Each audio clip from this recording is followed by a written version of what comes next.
City centre show Mumbai से मैं हूं पूजा भारद्वाज। शो की शुरुआत कर रहे हैं चक्रवाती तूफान निवार की खबर के साथ, जो कि तेज गति से 3 राज्यों तमिलनाडु, पुडुचेरी और आंध्र प्रदेश की ओर बढ़ रहा है। तीनों राज्यों में हाई अलर्ट है और बताया जा रहा है कि देर रात करीब 2 बजे तक तमिलनाडु के तटों से ये टकराएगा।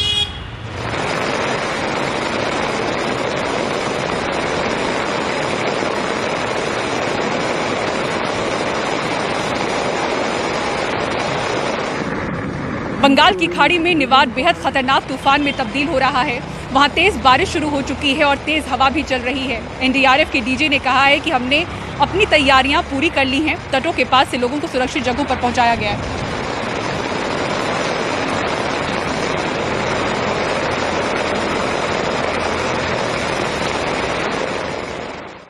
और अब खबर जयपुर से, जहां आने वाले कुछ दिनों में करीब 3000 शादियां हैं और सरकार को यहां पर आशंका हो रही है कि कोरोना के मामले तेजी से बढ़ सकते हैं। इसको लेकर कई सख्त निर्देश जारी किए गए हैं। उनमें से अहम यह है कि अगर 100 से ऊपर मेहमान देखे गए किसी शादी में तो वहां पर 25,000 रुपए का जुर्माना लगाया जाएगा। इसी के साथ ही साथ सड़कों पर बारात निकालने की इजाजत नहीं होगी। तो ऐसे माहौल में इतने सख्त निर्देशों के बीच किस तरह से शादियां हो रही हैं, इस पर हर्षा कुमारी सिंह की रिपोर्ट देखिए।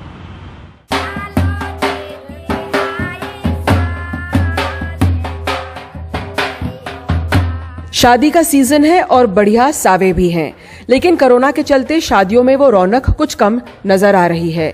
मेहमान कम है और हर जगह मास्क दिखाई देता है, लेकिन जो शादी करने जा रहे हैं वो इन सब मापदंडों को स्वीकार करके आगे बढ़ रहे हैं। सबका नहीं होना बुरा लगता है, नहीं आ पाए, पर कोविड जैसी बीमारी देखते हुए लोग को डर लगता है आने में, और रिस्ट्रिक्शन भी है कि उतने गिनती के लोग हो सकते हैं। पर जितने अगर कम भी आए हैं तो सब क्लोज हैं, तो अच्छा है। ऐसे जयपुर में 4000 से ज्यादा शादियां होंगी 25, 27 और 30 को, लेकिन साथ साथ राज्य में कोरोना की दर भी बढ़ रही है। रोजाना 3000 से ज्यादा कोरोना पॉजिटिव केस आ रहे हैं राजस्थान में, जहां सबसे ज्यादा 600 से अधिक केस दर्ज हो रहे हैं सिर्फ जयपुर में। और जिनका धंधा शादी से चलता है, जाहिर है उन्हें सतर्क रहना और भी जरूरी है। सबसे पहले तो हम जिस यजमान की पूजा कराने जाते हैं, सबसे पहले बड़ी आसन होना चाहिए और सबसे पहले मास्क जरूरी होता है। शादियां बहुत तगड़ी है, आज की कम से कम 4-5 हजार शादियां हैं। उसी हिसाब से हम भी सबको इसे गाइड करते हैं। जिसको भी हम भेजते हैं पूजा के अंदर भी कहते हैं कि ज्यादा भीड़ नहीं होनी चाहिए, और पूजा के अंदर हम विशेष कुछ भी नहीं रखते हैं किसी को भी, खाली कन्या के माता पिता हो और कन्या हो खाली बस। लेकिन शादियों से कोरोना फैलेगा, इसको लेकर सरकार ने कुछ निर्देश जरूर जारी किए हैं। सड़क पे बारात ले जाना मना है, मास्क जरूरी है और शादी की वीडियोग्राफी भी हो ताकि नियमों के उल्लंघन पे नजर रखी जाए। जो भी शादी कर रहा है उसकी शादी के साइट पे वीडियोग्राफी की जाए।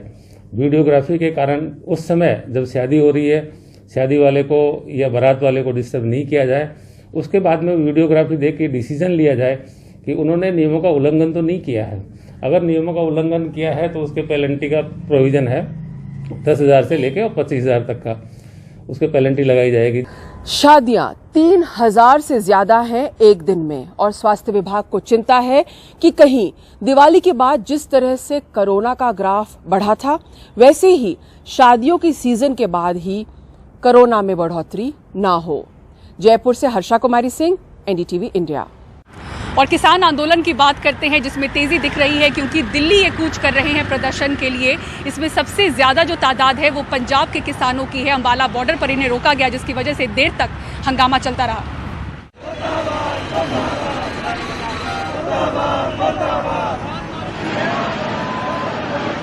अंबाला हाईवे पर बैरिकेड तोड़कर बढ़ते हुए किसान। पुलिस ने पानी की बौछारों के साथ उन्हें रोकने की कोशिश की। एक दिन पहले ही हरियाणा के मुख्यमंत्री मनोहर लाल खट्टर ने चेतावनी दी थी कि अगर वो किसानों के बिल का विरोध करते हुए दिल्ली चलो पर अड़े रहे तो उन पर कार्रवाई होगी। भी जो किसान संगठनों ने दिल्ली कूच का जो एक आह्वान किया हुआ है, हम उसको उचित नहीं मानते हैं, और उसको उचित न मानते हुए लॉ एंड ऑर्डर की स्थिति बनी रहे, इसके लिए पुलिस के द्वारा कुछ सख्त कदम उठाए जाने की योजना बनाई गई है। पंजाब, हरियाणा, राजस्थान और दूसरे राज्यों के किसानों ने तय किया है कि वो 26 और 27 नवंबर को दिल्ली में प्रदर्शन करेंगे। देखो, अपने हक के लिए तो जाएंगे, हम मरे या फिर बैरिकेड तोड़ के जाएंगे। पंजाब में जहां 10 लाख से ज्यादा किसान हैं, तैयारियां पूरे जोरों पर हैं। महिलाएं राशन जुटा रही हैं और दूसरों से भी जुड़ने की अपील कर रही हैं। फिर आप पालक चाहे फिर भी उन्हें सुनी ना, हुण आपां दिल्ली दी तैयारियां रखो। लेकिन हरियाणा की सीमा पर भारी पुलिस तैनाती के साथ पंजाब से आ रहे प्रदर्शनकारियों को रोक दिया गया। दिल्ली में भी हरियाणा से आने वाले रास्तों पर बैरिकेड लगाए गए थे और सख्त चेकिंग चल रही थी। किसानों के प्रदर्शन से एक दिन पहले राजधानी के उन तमाम इलाकों में सिक्योरिटी बढ़ा दी गई है जिनकी बॉर्डर हरियाणा से मिलती है। Information from special branch and हमारे पास स्पेशल ब्रांच का इनपुट है कि बड़ी संख्या में किसान दिल्ली में घुसने की कोशिश करेंगे।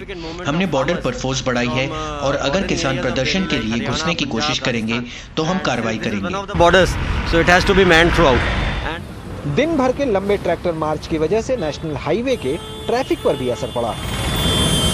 कितने देर से रुके हैं आप यहाँ पे? मेरे को 1 घंटा हो गया। 1 घंटे का। हरियाणा पुलिस की लाख सख्तियों के बावजूद किसान आज अंबाला और कुरुक्षेत्र होते हुए कुछ देर में करनाल पहुंचेंगे और वहीं पर अपनी रात गुजारेंगे। लेकिन सबकी निगाहें अभी भी पंजाब के किसानों पर टिकी हुई हैं, जो कल दिल्ली जाने के लिए हरियाणा में प्रवेश करने की कोशिश करेंगे, जबकि मनोहर लाल खट्टर ने यह कहा है कि वो पंजाब के किसानों को हरियाणा नहीं आने देंगे। दिल्ली से अक्षय के साथ चंडीगढ़ से मोहम्मद गजाली, एनडीटीवी इंडिया। और कोरोना के मामले जिस तरह से लगातार बढ़ रहे हैं, इसको लेकर जो राज्य सरकारें हैं वो अलग अलग दिशा निर्देश जारी कर रही हैं और अब गृह मंत्रालय की ओर से नई गाइडलाइन जारी की गई है। नए दिशा निर्देश के मुताबिक राज्य सरकारें अब केंद्र की अनुमति के बिना कंटेनमेंट जोन से बाहर लॉकडाउन नहीं कर सकेंगी, लेकिन कोरोना पर काबू के लिए राज्य सरकारें रात का कर्फ्यू लगा सकती हैं।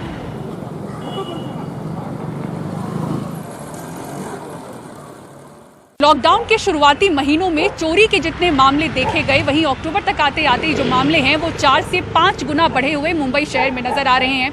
कई रिहायशी इलाकों में जो सुरक्षित दुकानें मानी जाती थी वहां पर भी ताला तोड़कर चोरियां हुई हैं। ऐसे में जो दुकानदार हैं उसे बेरोजगार लोगों से भी जोड़ रहे हैं। लेकिन मुंबई पुलिस कह रही है कि क्या ऐसी चोरियों का बेरोजगारी से कोई कनेक्शन है कि नहीं, इस पर स्टडी चल रही है।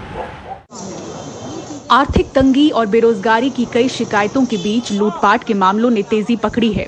मुंबई शहर में चोरी और घरों दुकानों में घुसकर चोरी के मामलों के आंकड़े देखें तो अप्रैल मई में लॉकडाउन के दौरान से अब तक मामले 4 से 5 गुना बढ़े हैं।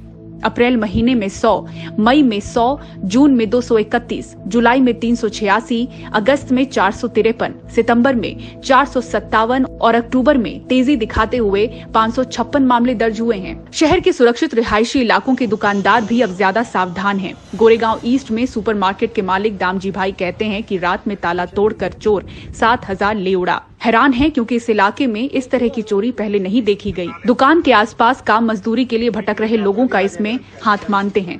ये लॉकडाउन की वजह से ऐसे ही घर फोड़ी चोर फोड़ी ऐसे ही होते रहती है अभी मार्केट में। इसको मजदूर जो है काम नहीं करते हैं, जो अभी काम नहीं मिल रहा है वैसे लोग कोई चोरी करके चले जाते होंगे। यहाँ से कुछ ही दूरी पर है ओम मार्केट। ठीक इसी तरह से देर रात ताला तोड़कर चोर करीब 10,000 ले उड़ा। अब दुकान में पैसे नहीं रखते। 8 साल में एक ही बार हुआ था अब तक तो चोरी, पर वो भी कुछ उसको मिला नहीं। थोड़ा बहुत फटा हुआ नोट था तो वो मिला उनको। फिर उनको कंप्लेंट की है, वो बोले ढूंढ रहे हैं हम लोग, अभी कोई दूसरा मिला नहीं है वैसा अब तक उसको उनको। मुंबई पुलिस कहती है लॉकडाउन की तुलना में मामलों में इजाफा जरूर हुआ है, लेकिन बेरोजगारी से सीधे कनेक्शन पर स्टडी चल रही है। लॉकडाउन जब तक थी तब तक तो बहुत बड़ी डिप दिखी थी। जैसे ही लॉकडाउन मेजर्स में थोड़ा छूट मिलना शुरू हुआ है सरकार की तरफ से, with the associated decrease in police presence, जो फिगर जो है वो वापस रेगुलर लेवल तक बढ़ने लगी है। स्पेशल टाइप ऑफ केसेस अगर है, इसको हमको स्टडी करना पड़ेगा। जैसे आपने बताया कि राशन की दुकान से चोरी हो रही है, तो इसके ऊपर ध्यान देना पड़ेगा और सारे पुलिस स्टेशन को इस फैक्टर को अलर्ट करके उनके यहाँ ऐसा कुछ पर्टिकुलर फॉर्म ऑफ क्राइम है क्या देख के उसको लोकली एड्रेस करना पड़ेगा। कई मामलों में कम रकम और छोटी चोरियों के चलते लोग पुलिस तक शिकायत नहीं पहुंचा रहे हैं और खुद ही दुकानों घरों की सुरक्षा बढ़ा रहे हैं। इसी बीच शहर लौट चुके काम के लिए भटकते मजदूरों की बढ़ती संख्या पर भी ध्यान जरूरी है। मुंबई से पूजा भारद्वाज की रिपोर्ट, एनडीटीवी इंडिया के लिए। और इसी के साथ सिटी सेंटर शो में रुक रहे हैं ब्रेक के लिए। ब्रेक के बाद आपको दिखाएंगे 15 सालों के बाद अपने बेटे से मिली मां।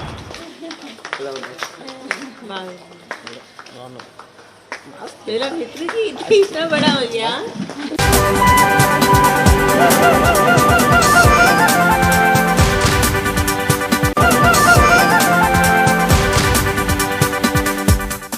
और अब एक ऐसी महिला की कहानी जिसके परिवार को फेसबुक के जरिए ढूंढा गया और 15 सालों के बाद वो अपने बेटे से मिली। मुकेश सेंगर की रिपोर्ट देखिए।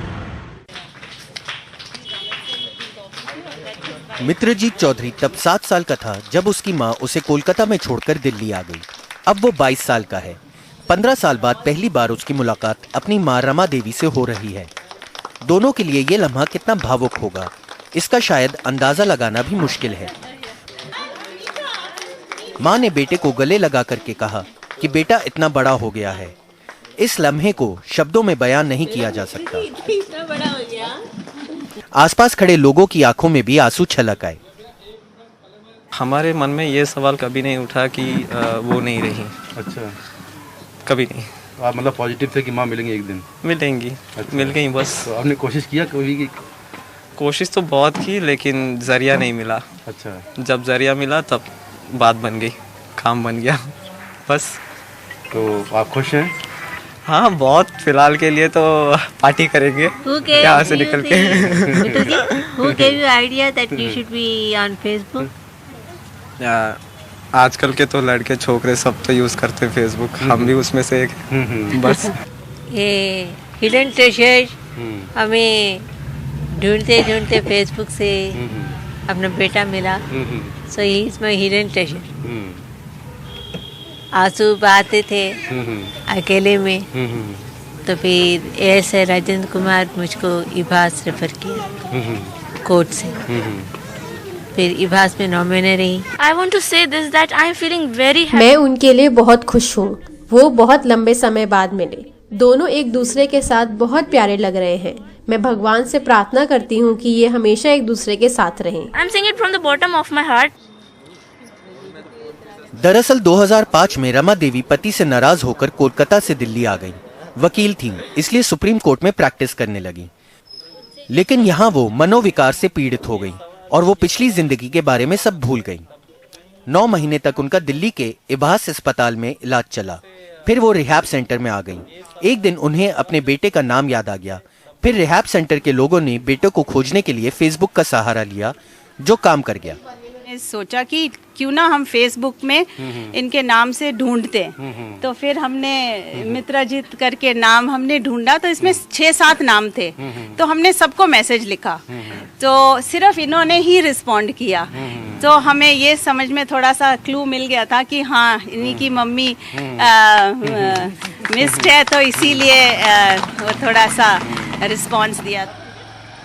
शुरुआत में फेसबुक पर लगी अपने बेटे की फोटो को रमा देवी पहचान नहीं पाई, लेकिन बाद में जब वीडियो कॉल के जरिए रमा देवी ने पति और बेटे से बात की, तब उन्हें सब याद आ गया।